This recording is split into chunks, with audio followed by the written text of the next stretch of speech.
And then my middle son showed up, and he was very mad. And he told me that I needed to go somewhere and die. And I decided that I would do just that.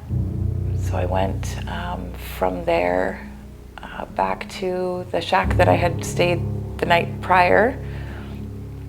And I bought some heroin because I knew that that would be enough to end my life. I decided I was going to end my life. So I reached forward off the couch to get my things. It was 4 o'clock in the morning, and the door of the shack got kicked in, and 5 guys with guns came in to rob the shack. One guy grabbed me and put a gun at my head, and my first thought was, I don't want to die here.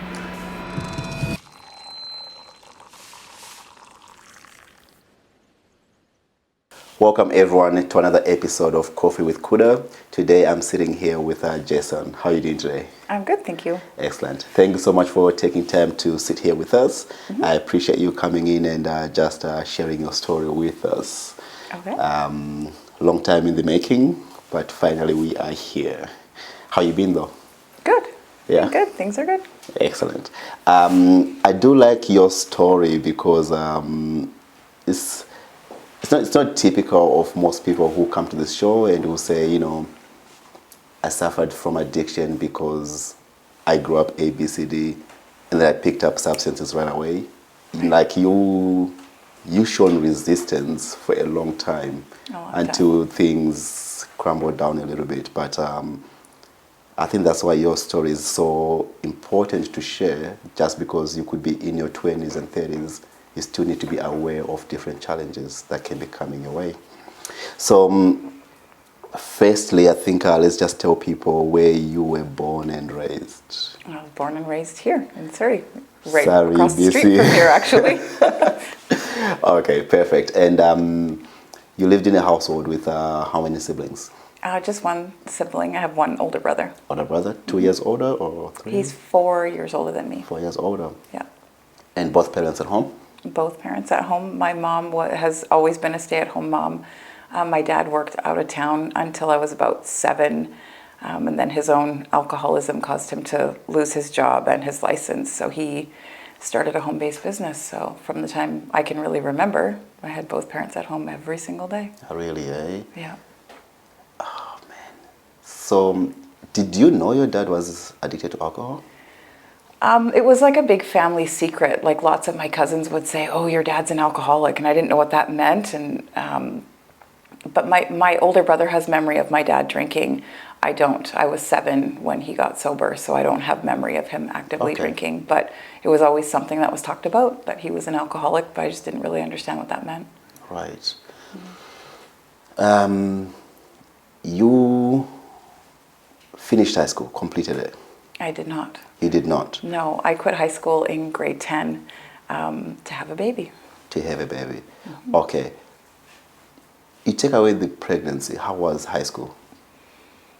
I didn't fit in. Some trauma was happening in my life. I was being sexually abused when I was very young, and I just wasn't able to manage it. It had manifested, you know, the stress and the complications of that had manifested into now physical illness. I was having seizures. I was very ill. I had an eating disorder. I was extremely ill. I was in and out of the hospital, in children's hospital. They couldn't figure out what was wrong with me, but it was just a big secret, a big family secret. Even when the doctors asked what's wrong, you never spoke about it? I didn't. I had talked to my mom when it first happened, when I was very young, and my mom said she would take care of it, and nothing happened. It didn't get any better. So I told various aunts and uncles and grandparents, and nothing happened. I didn't know until years later that they had talked to my mom, and my mom just sort of hushed it all down. I didn't know any of that. It was a high school teacher, actually, that eventually I was able to talk to him. He had seen some things and asked me about it, and I broke down and told him. I was about 15, and that day police and social workers got involved, and my life changed. For the better or for the worse? Definitely worse at first, having police and social workers and people coming into your house and telling you that your house isn't, like how you live isn't okay, is hard. It was really difficult. My parents really struggled to adjust to this new way of living with all these restrictions, and I just knew that I couldn't live there anymore. I didn't want to live there anymore, and I had to get out of there. So I had a baby and moved out on my own. When I was 17, I was on my own, in my own apartment, and I had a job and thought I had it all figured out. Was the father of your child a boyfriend? Yeah, he was a high school boyfriend. We were both really young. Yeah. Yeah. Okay. But you guys never got to... How long did the relationship last? When I quit high school, so I had Megan, actually her 32nd birthday was yesterday. When I had her, when I got pregnant with her, it was right at the end of the school year. Mm-hmm. So I finished grade 10 and I just didn't go back for grade 11, and okay. I didn't really see him again after that. Really? Yeah. Okay. So we'll come back to the story a little bit more because a lot of things happen afterwards now. Yep. You have a child, high school is done, you go to work. Where are you working? I was working at the little donut shop right at the end of 148th and 108 there. It used to be a Robin's Donuts. I don't know what it is now, but yeah. I think it still is. It might be, yeah, I don't know. I think, okay. So you're working there, you have a job.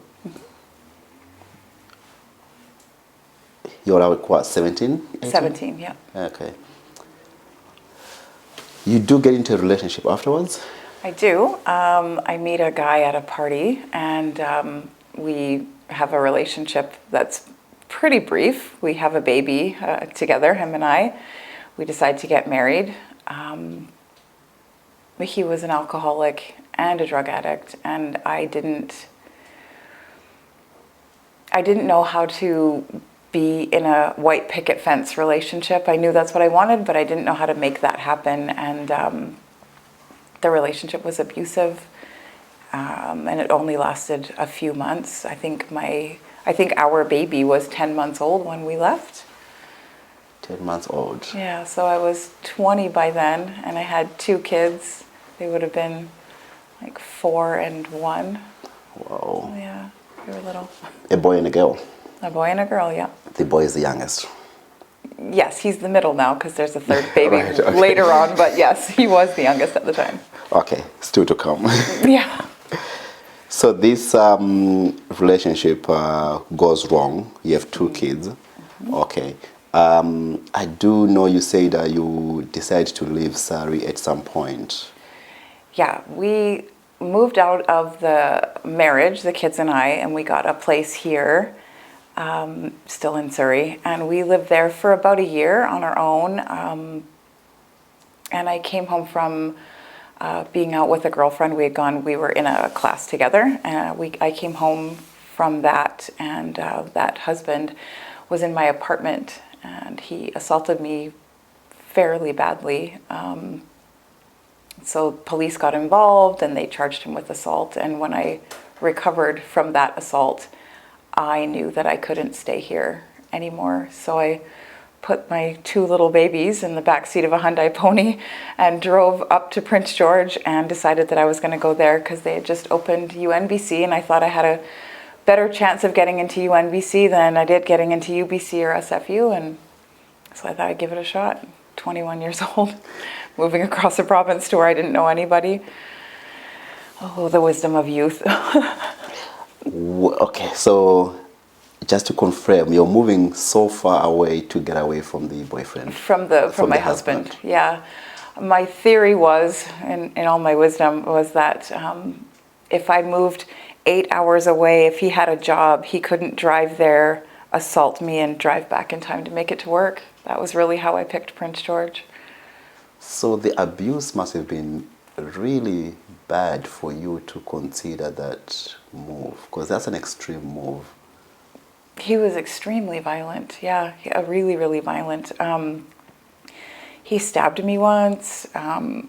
There was like just, yeah, it was constant violence. And I didn't think that it was wrong because the chaos that I grew up in, being in that chaos felt comfortable. It felt like something that I knew. And it wasn't until I realized that it was affecting my children that I realized that I needed to leave, that I needed to get out of there.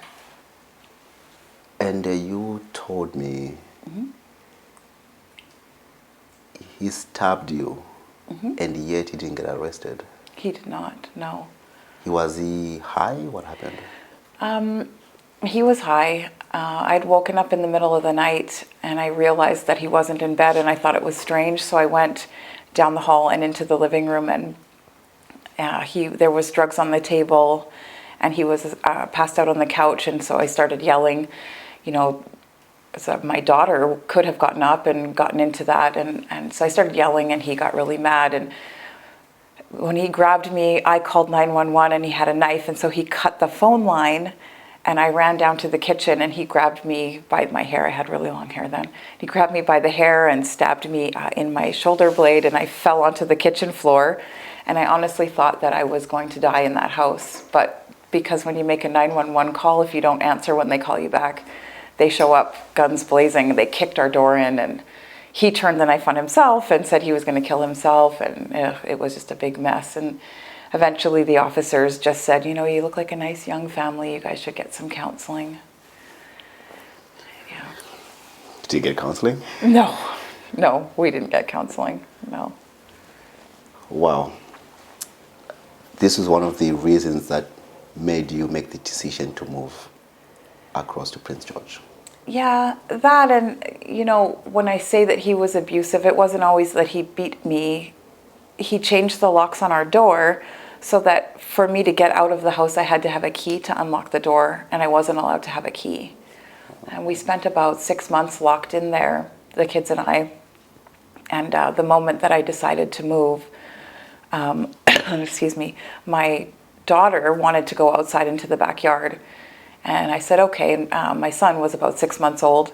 So I opened the window, and I put my daughter out the window, and I put a blanket, and I said, okay, I'm going to hand you your brother. Just sit him on the grass, and when I climb out, we'll have a picnic. And it just seemed, it seemed normal. It sounds really insane now, but then it seemed normal. So I handed her brother out the window to her, and I was climbing up on the chair to get out, and she said, Mom, I can't put him down. And I said, why? And she goes, look. So as she's lowering him to the ground, when his feet touched the grass, he started to scream and lift his feet up. And I realized that my child didn't know what grass felt like, and he was scared of grass. And I knew I needed to change something. Wow. That was really what made me decide to leave. I didn't leave then. I wish I could say that I did, but I didn't leave then. But I made a plan. You know, his mom would come by. His family was really wealthy, and she would come by every Friday and give us money for groceries, and I was allowed to go to the store to buy groceries. And back then, we still had $2 bills, and I would take one $2 bill every time I went grocery shopping and saved it until I could get enough money to cut keys to the car and to the door, and enough money to get us out of there. And it took about 4 months, but we finally made the move. You saved the money up. Yeah, $2 a week. And then one day he's at work? Well, I'm not even really sure where he was. There was a woman that used to call the house and tell me he was late to pick her up and wanted to know where he was. It was a mess. And he was coming home from wherever he was, and he called and told me he was going through the drive-thru at Burger King. I don't eat Burger King much anymore, but he said he was going to Burger King, and I said, you know, okay. And he asked me if I wanted anything, and of course my eating disorder was back and in full force, and it was the only thing I could control in my life. I went back to that so many times over the years as a way to just control external forces around me, and I said no, I didn't want anything, and he said, oh well, I'm going to bring you something home. When are you going to eat? And he starts yelling on the phone. And I asked him if he'd been drinking, and he said yes. And I said, well, just come home so you don't hurt anybody. And he said, well, when I get home, I just might hurt somebody. And when he got there, we were gone. I packed up the kids, and I went to my parents' house and stayed there for a few days, and then found somewhere to live, and yeah. You go to Prince George. I do. You sign up for school when you get there, or does it take a while? No, right away. We moved there, I think August 1st is when I rented a place. So we arrive in Prince George and we go to a restaurant and I'm looking through the rentals in a newspaper, right? It's in the 90s. And I found a place and I went and I rented it and we moved in. We didn't have any, furniture or anything. And I went to the, thrift stores and found what we could afford and set up a house. And then I decided I would try and get into the college there. I went to the College of New Caledonia first for the first 2 years, and I went there and they said I could go as a mature student, so I did. Wow. Yeah. Without high school? Without high school, yeah. Wow. I was very lucky. Yeah. So you do finish your diploma? So in order to transfer to UNBC as a mature student, they were a little bit harder to get into, so what I did was I capped up my courses at CNC as an Associate of Arts, which then transferred directly over, and there was, not a lot of questions asked. So it worked. I went to UNBC and ended up with a Bachelor in Psychology. Bachelor, wow. Yeah. How long did you spend in Prince George? We were there for 6 or 7 years. Okay. And it took you 4 years to complete the bachelor's degree? Oh, it took a little longer than that. Okay. Life has a way of having little detours, right? I had to work full time and, of course, met another boy and got into a relationship. We bought a house together. So I was working as well as, to pay the mortgage and going to school. So it took almost the full 6 years to get through all of that, but I did it. What were you doing for work? I worked at a Montessori childcare center. And I worked at the Montessori school there. They have a public school there. Believe it or not, teaching kindergartners how to cook. Interesting, wow. What challenges do you face in Prince George? Because I believe you had not, how old were you? I was 21, I think, 21 you when arrived. we moved there, yeah. Okay, so you come back about 28. Yes, I was Okay. 28. Prior to 21, he had not really been an alcoholic. He had not touched. I definitely drank alcoholically. And to me, what that means is when I have a drink, there's no stop button for me. Okay. Like my daughter can have a glass of wine and be happy and say, oh, I've had enough. When I take a drink of anything, there's no stop button. I drink until I pass out or I throw up or both. And I did that a lot. Before 21? Yeah. Okay. Yeah. Did you acknowledge the problem? Or did you just say, I'm young? I didn't think it was a problem. I didn't know that it was a problem then. I didn't recognize it. I just thought that, everybody drank like that. The people that I hung out with drank like that. So it just made sense to me. But it wasn't a daily use though? No. Okay. No, I don't like hangovers. So yeah, it wasn't daily. Okay. And you were only drinking alcohol. There was no other substances involved? No other substances, nothing. Okay. In Prince George, now that you're just with the children, do you drink or do you not? Once the relationship that I was in when we had the house together, that broke up and we moved to an apartment, I started drinking every single day. After breaking up with breaking up with him. did you guys get married or no? No. Well, I'm still legally married to my... Oh, to your other, Yeah. right, okay. I'm still legally, to this day, still legally married to him, yeah. Okay, so what happens with this boyfriend? Because it sounds like you guys are doing well. You have a mortgage. Yeah, well, things were really good. He was... it sounds crazy now when I say it out loud. He was... When I met him, he was an alcoholic in recovery. Okay. And he said that he had 3 months sober, and I thought, oh, thank God. At least you recognize you have a problem, and then life will be perfect, right? We'll have this perfect relationship. But now that I understand addiction and alcoholism more, probably, we were together about 4 years, and the mill that he worked at burnt down. And that's sort of when things started to come apart for us. He wasn't working. He stopped going to meetings. He stopped hooking in with his sponsor. At the time, I didn't really know what that meant. I do now. But he had made a promise to me when we were first together that he would never drink in front of the kids and I. And that last year we were together, I could tell that all he wanted to do was drink. And he was doing everything in his power to make us leave. And we stayed and we stayed and we stayed because I really wanted it to work. And I remember getting up one morning and he was sitting having a coffee and he said to me, I love you so much, but I hate your kids. I don't want to be with them anymore. And I said, okay. And he went to work. And when he got home from work, I didn't live there anymore. I'd found us an apartment and moved us out because I couldn't be with someone who didn't love my children, right? Of course, yeah. So we moved into an apartment and I signed the house over to him.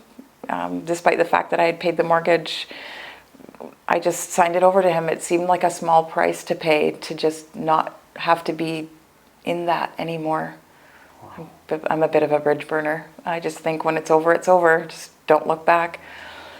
I was really depressed in that apartment. Thank God for other Montessori moms. They came and picked my kids up and took them to school and brought them home and took them to all their activities, and I just fell apart. I ended up not going to school for about 6 months and not really working, just really struggling and drinking every single day. Every single day. Yeah. And I think I told you this story before, but my youngest at the time, he was about 6, and I'd been drinking, and I knew that I was going to run out of alcohol, and I knew the liquor store was still open, and we had time to walk there. So I was zipping my littlest one at the time into a snowsuit, and I'm zipping up his snowsuit, and he looked me right in the eyes, and he said, "Mom, do they let alcoholics in the liquor store?" And I said, "Yeah, I think we're their best customers." But I knew then, looking at him, he knew at 5 years old that I had a problem. He just didn't know how to help me. Yeah. Wow. Your answer to that child. Mm-hmm. We're their best customers, yeah. Yeah. Did you say it as a joke, but you're like... I did. I said it with a laugh on the outside, but on the inside, I knew that facade that I had up all the time, I knew that people could see through it. At that moment, I realized that people could see through it. And yeah, for sure, in that moment, I considered making changes, but powerless to do that. My eating disorder was back. I'm just mostly drinking. And as a result of having an eating disorder, I was 26 at the time. I ended up having a heart attack. I had drank some, not even a lot, like 2 shots, regardless. In my apartment, I end up having a heart attack, and the ambulance comes for me, and they treat me like I'm an alcoholic. They don't treat me like I'm having a heart attack because I'm young, and they don't realize, I guess. But that was the first time I felt that, I don't know what the word is, that we treat homeless people sometimes with that disregard for who they are. They're not human, they're just homeless. And I felt that for the first time that night as they made me walk out to the ambulance on my own, despite the fact that I was having a heart attack. And there was a doctor from the eating disorders clinic working the ER that night, and he told me he was going to call social services and take my kids away from me, not because I was an alcoholic, but because I had an eating disorder.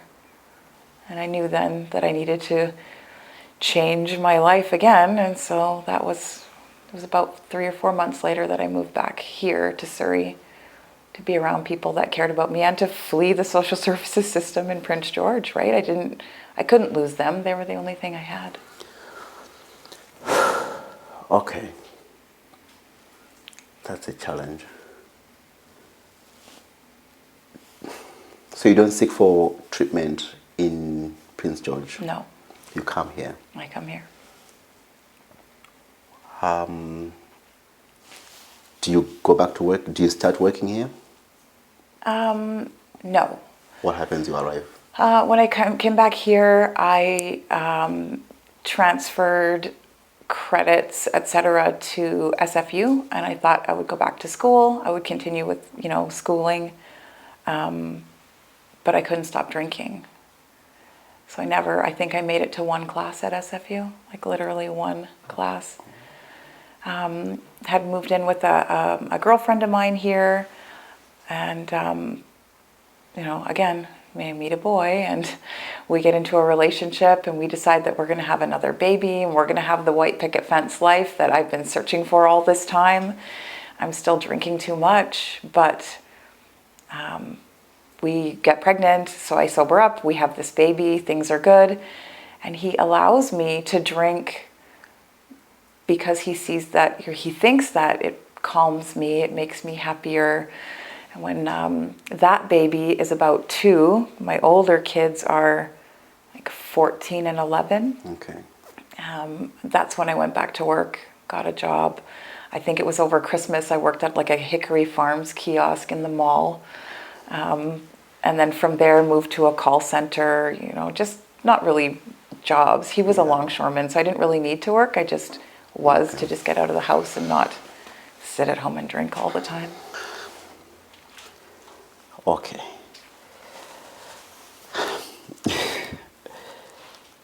He was supportive of you to drink,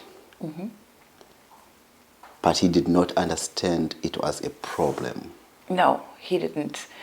He grew up in the white picket fence life. Yeah. So he, his parents drank occasionally, like at night they would have a drink before they went to bed or with their dinner. Yeah. So he didn't really recognize that it was a problem, and I loved that. Right. Because I could drink and it would be okay. And he didn't drink at all. He didn't drink at all. He never drank, which made him very appealing to me. I believe he does start to seek for the fun life that comes with drinking. Yes. Before we continue, I'll take a 2-minute break, okay? Yeah, for sure. And then we'll start talking about how he gets interested in maybe drinking with you. He does. What happens? So he had been married before and had a couple of kids and had a really normal white picket fence growing up. And then this wife and he were very normal. And so when he came, he was from Prince George actually, so he followed me here. I was going to say followed me home. Came here with me, or followed me shortly after.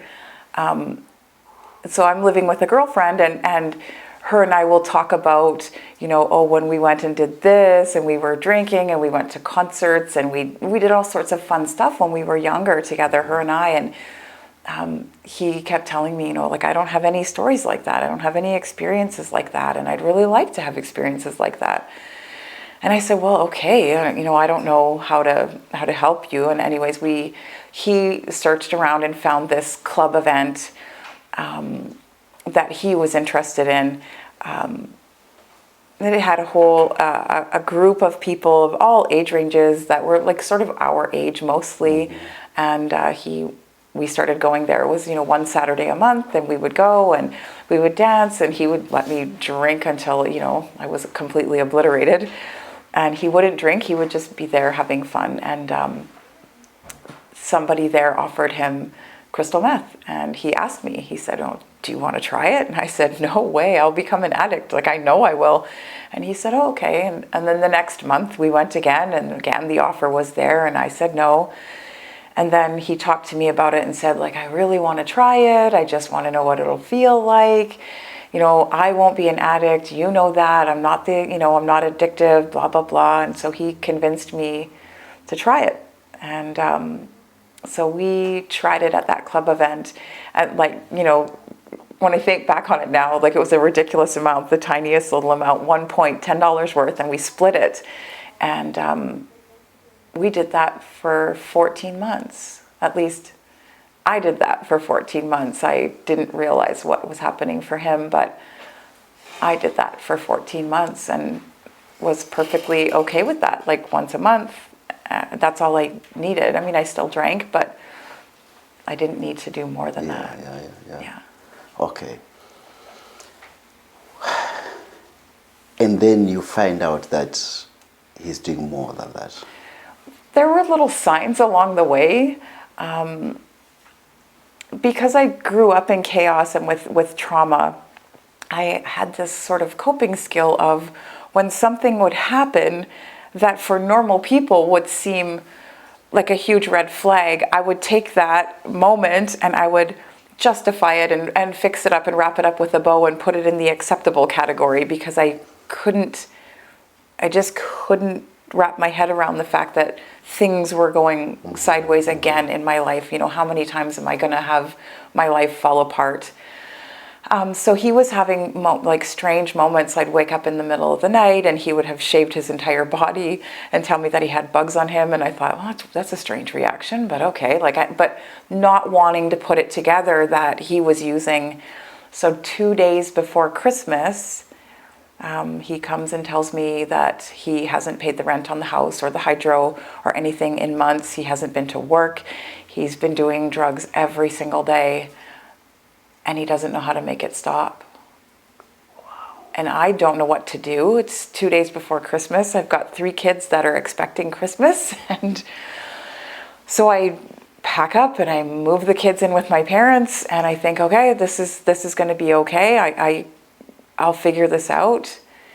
And I was still going to work at the call center. And of course, some of the people that I worked with at the call center, they were the ones that hooked us up with this club event.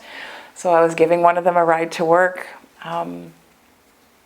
The moment that I crossed the line into addiction myself, that morning we were driving to work and he asked me, he said, do you want to do a line before work? And I said, no, I do that once a month. And if I do that now, I'll be an addict. And he said, no, you won't. What is wrong with you? And I said, are you sure that I won't be an addict? Are you sure? And he said, yeah, I'm sure. Here. And I did a line before work that day. And every single day, until the day that I got sober, almost a decade later, I used drugs every single day from that moment in the car on the way to work. Wow. I wanted to go back into just give people an insight into abuse of crystal meth. Okay. The bugs, it's a thing, right? There's no bugs on you, but that's a side effect of you see people with scratches on their face because they think they have bugs. Yeah. Man, with you, that was crystal meth you took, or was that cocaine? Yeah. Crystal meth. Yeah. And you said you used for 10 years, roughly. Yeah. Around, yeah. Now you're mixing crystal meth and alcohol. Is there anything else you're mixing with? Not really. Like occasionally, if somebody had cocaine, I would do that. I had tried crack and I didn't like it. Okay. At one point, I tried heroin a few times too, and I didn't like that either. Okay. So I just stuck to what I knew and what I liked. Okay. Sounds awful. No, I understand. Okay. So we do crystal meth. Now you're in the addiction now. Do you go through the side effects as well, or feeling bugs on you? And no. No, so you don't really face psychosis. I never had psychosis, thank God. I know it's you know, but definitely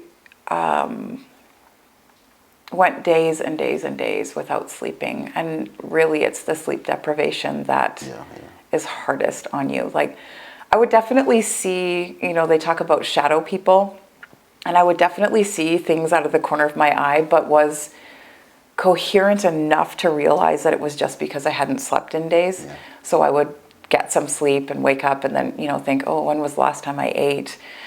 Because again, crystal meth, it's an appetite suppressant, right? Back in the 70s, they were giving it to women to lose weight, right? I do want to fast forward a little bit then, because this then heavily negatively affects your family. Absolutely, yeah. Your oldest child was very supportive of you. Very, yeah. She's saying, Mom, let's fight this together. At first, she just, you know, wanted to pretend nothing was happening. Okay. But, you know, while I didn't have psychosis per se, I definitely had moments where I would do absolutely strange things. We were living in a BC housing building, and it's kind of funny now. I had measured this trunk that I had and the inside of the closet, and there it would fit. But for some reason, I couldn't get it to fit in there. So I took an axe to the inside of my closet. I'm standing in my closet with an axe, chopping. I mean, this is not normal behavior. And she's in her room thinking that any second I'm going to come busting through her wall, because, that's, the wall is shared, right? And so things like that, while I wasn't in psychosis, just determined, that this has to fit here and I don't know why it doesn't, right? Strange things like that would happen, and she knew that there was something wrong, but she's very timid, and she never wanted me to think that she didn't love me. My son, he didn't want me to think he didn't love me, but he was much more confrontational, really determined to convince the rest of my family that I was a drug addict. And I would go out and he would sneak into my room and he would find drugs and pipes and all sorts of stuff. And eventually I started using intravenously, and he would take those things that he found in my room and he would go to the police station and he would present these items to the police and say, go and arrest my mom. And they would say to him, well, we can't. We have no proof that they were there. And he said, okay, next time I'll take pictures. And they're like, we don't know if you're planting this stuff there to harm your mom. We know that this is hard for you, but you just got to let her get help on her own. He desperately wanted me to be better, but didn't know how to help. Yeah. And so eventually he was graduating from high school. I was cutting his hair for his graduation, and he said, Mom, if you don't admit that you're a drug addict, then get help. I'm leaving, and I'll never talk to you again. And even in that moment, I couldn't admit it. And he left, and he didn't talk to me for 5 years. And it broke my heart. And every day I wanted to get well, but I couldn't. I just couldn't find my way there. Okay. I do want to just touch a little bit about your damaging your room. I've been in the rooms of a lot of individuals who were using crystal meth. Yeah. I don't know what professionals call it, but there is that side effect where they do tend to take things apart. There's holes in the rooms. There's, yeah. It's incredible. But that's a story for another day.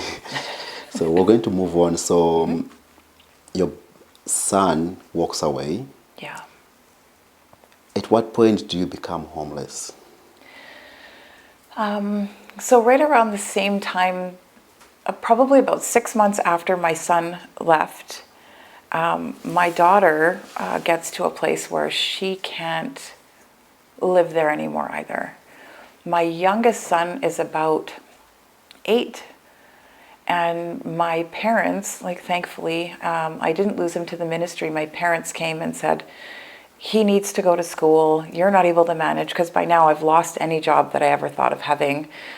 I'm living in a BC housing apartment complex, and they're getting a little bit annoyed that I'm not paying my rent on time, or that I'm not paying at all, and I need to sign repayments, and the world is slowly falling apart. And so my parents say that they'll take my youngest and they'll make sure he gets to school. And throughout my addiction, I would tell myself, if I ever lose my children, I'll know I'm an addict and I'll get help. Well, I didn't lose my children to the ministry. My parents just took them, and I didn't really lose them. Yeah. So I didn't get help. And then I thought, well, if I ever go to jail, then I'll know that I'm an addict and I'll get help. And the first time that I went to jail, I was, again, I justified it away. I was with a boyfriend and it was his bad idea. And I was just sitting in the car waiting for him to come back when the police came, you know what I mean? It wasn't really my fault that I ended up in jail. So, and I said, if I ever use drugs intravenously, then I'll know that I'm an addict and I'll need to get help. And, it's cleaner that way. You cook out the impure, all these things. And the first few times I used intravenously, I didn't do it to myself. Somebody else did it for me. So I justified that away. And while all this is going on, my daughter's watching this downward spiral of my mental health, and the people that are coming in and out of the house are getting scarier and scarier. And she decides to go too. She moves in with her boyfriend.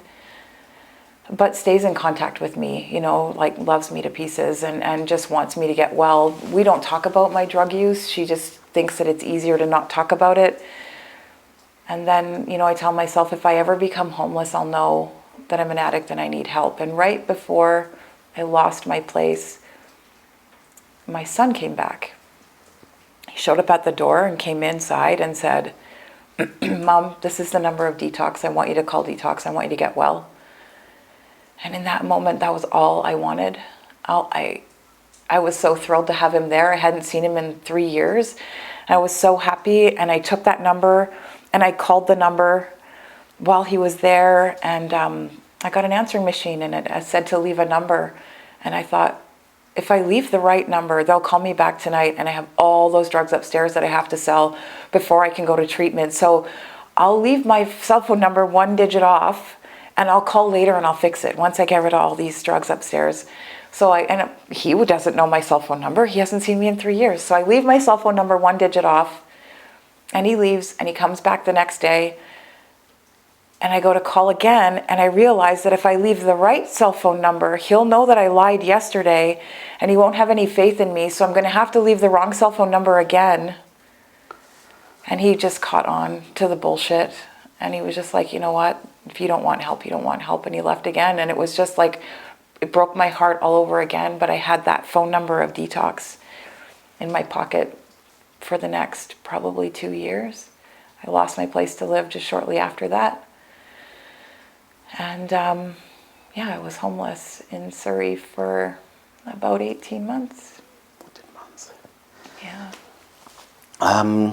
Where it gets even more crazy, I guess, it's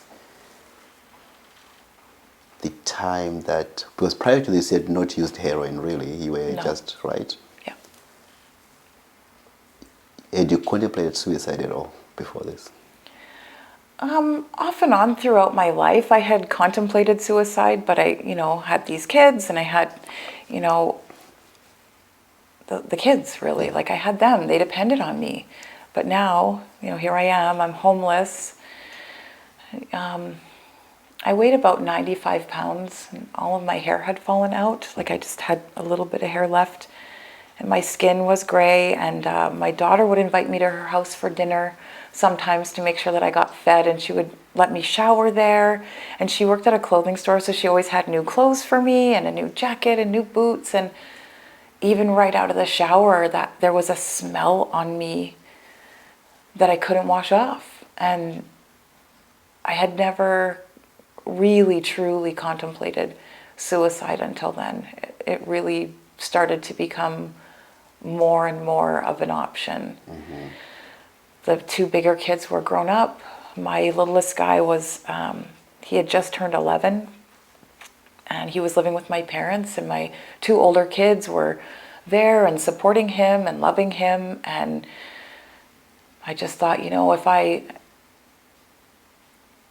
I just wasn't around anymore, they wouldn't worry about me.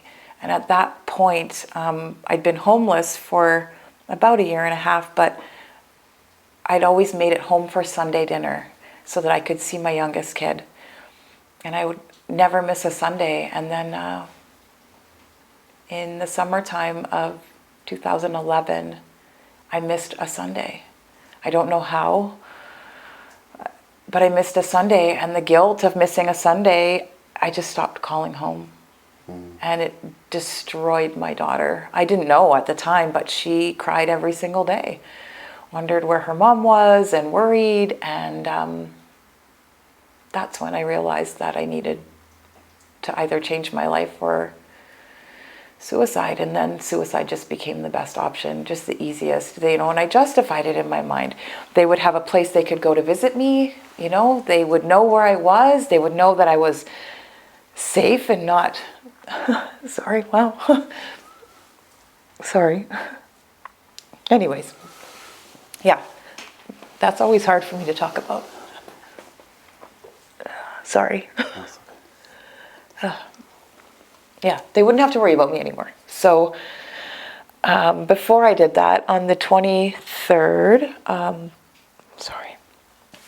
the 23rd of December, I went to the store that my daughter worked at, but I was too afraid to go inside, so I sent my friend inside, and my friend told her, your mom's outside if you want to come and see her. And of course she came outside and was just sobbing and, Mom, where were you? I didn't know what to say. Like, what am I going to say? I've been in drug shacks, I've been in jail, I couldn't say that, right? I just didn't answer her. And she invited me home for Christmas. She wanted me to come for Christmas. And I told her, you should probably ask your grandma and grandpa first. And she said, no, I'm not asking them. I'm going to tell them and you can come there for Christmas. So I took everything in me to get it together, get everything all sorted out. And I told her I would meet her at 1:30 on Christmas Day. And I woke up Christmas morning in a shack. And it was the first time in 25 years that I hadn't woken up in a house with my kids. And I was a wreck. I knew then that that it was over. All I wanted to do was just end it, but I wanted to see them one last time. So I decided to get high first because I thought that would make it easier. And I drank a bit and I got high and I got a supply to take with me and I got my bottle and I was ready to go. And I realized it was 3:30 and they were going to meet me at 1:30 and I thought, oh, I blew it again. And I went up there and I thought, well, they're probably not going to be here, but I'll go and I'll meet them there. And as I walked up, I saw my dad and my daughter circling the block one more time, hoping that I would show up.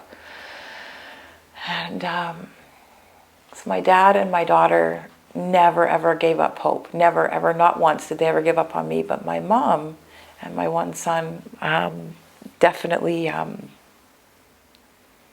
they made no qualms about telling me that I needed to just go somewhere and die. That was just the way they were. And understandably so. It was destroying them to watch me destroy myself, right? So anyways, I went there and I spent Christmas with them, and it was so nice to see my youngest son and my parents, my daughter, and then my middle son showed up, and he was very mad. And he told me that I needed to go somewhere and die. And I decided that I would do just that. So I went from there back to the shack that I had stayed the night prior. And I bought some heroin because I knew that that would be enough to end my life. And got some fresh needles because, always use fresh needles, right? And I was in the shack waiting for everybody to fall asleep because there was a young kid in there. He was only 15, and I thought I didn't want them to try and life-saving measures, right? Back in 2011, we didn't have Narcan, but there was always 911, right? I didn't think ahead what it would be like for this poor kid to wake up with a dead woman in the house, but anyways, when he finally fell asleep, I decided I was going to end my life. So I reached forward off the couch to get my things. It was 4 o'clock in the morning, and the door of the shack got kicked in, and 5 guys with guns came in to rob the shack. One guy grabbed me and put a gun at my head, and my first thought was, I don't want to die here. And it didn't make sense to me, but I knew then that I needed to figure something out. And the next day I ended up in a recovery house, and I've been sober ever since. Yeah. I know it's a lot. And it's a crazy story. If you believe in the universe, like everything just lined up exactly like the way that it was meant to line up, Had this bust been 2 minutes late, Yeah. they would be busting in a place where there's a dead woman. Where there was a dead woman, yeah. 2 minutes later. Yeah. Okay. We should probably end this. But do you know what? You went to treatment. You went to a recovery house. I went to a recovery house, yeah. Okay. And treatment centers or no? Nope. No. I just started going to 12-step fellowships. Probably not right away. For the first 5 days I was there, I was having seizures. I had seizures the last 6 months of my addiction mostly from alcohol Yeah. abuse. We know how that goes.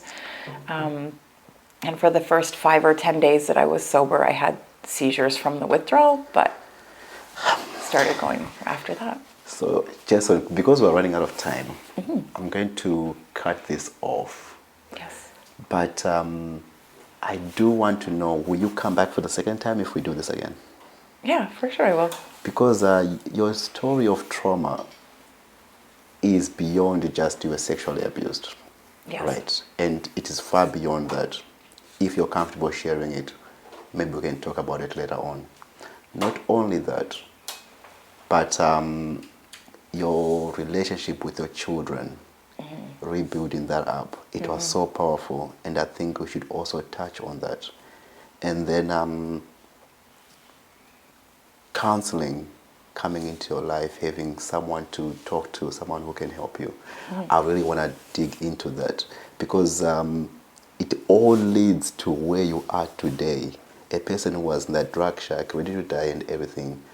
But today you are a coordinator of a very, very important shelter, actually. It's a what is it? It's a, Well, it's a tendency, but it's yeah. a tenancy, right? Yeah. So it's even a shelter, a coordinator of a very important place where people are coming for safety, finding housing, and recovering from addiction. That's the hope, yeah. You are literally in charge right now of a very important project. Yes. And I think talking about how you got there and how you are doing right now Yeah. is very important. So I'll see you next time. Yeah. for Awesome. sure. It was a pleasure having you here today. Yeah. Thank you so much, Jason. Thank you. Cheers.